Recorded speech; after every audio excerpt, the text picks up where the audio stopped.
Každý sex, pri ktorom nedôjde k verbálnemu áno, je znásilnenie. No som volal s mojím kamošom, ktorý je vo väzbe. Je tam totiž ešte krátko a že bol veľmi prekvapený, keď sa dozvedel, že väčšina z tých ľudí, ktorých sa pýtal, že za čo tam sú, tak to bolo buď sexuálne násilie, alebo nejaká iná forma násilia na ženách. 90% ľudí. A jeho teda aj zaujímalo, že čo tým ženám spravili. A keď mu porozprávali títo ľudia tie príbehy, tak neveril vlastným ušiam. Vravel mi, že je tam nejaký chalan, ktorý normálne mal sex so ženou, ktorá sa absolútne žiadnym spôsobom nebránila, normálne mu dávala spätnú väzbu, normálne sa boskávali, išla k nemu dobrovoľne domov, mali spolu 5-hodinový sex, niekoľko kôl. To je tam všetko v tej výpovedi, lebo ona vypovedala toto. A ona sa o nejaký týždeň neskôr rozhodla, že asi to bolo znásilnenie. Išla na políciu, povedala úplnú pravdu, nič si nevymyslela.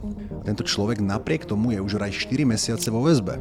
Kvôli tomu, že mal sex so ženou. A vy sa možno pýtate, že ako je to možné. Európsky parlament totiž prijal tento rok uznesenie o predefinovaní znásilnenia. Teda zmenili definíciu znásilnenia. A to na takú, oni to volajú takou skratkou, že only yes means yes. Teda v preklade iba áno znamená áno. To znamená, že každý sex, pri ktorom nedôjde k verbálnemu áno, je znásilnenie. Už aj podľa judikatúry Európskej únie. Takže polícia môže stíhať každého človeka, ktorý mal niekedy sex, bez toho, aby tá žena vyslovila verbálne áno.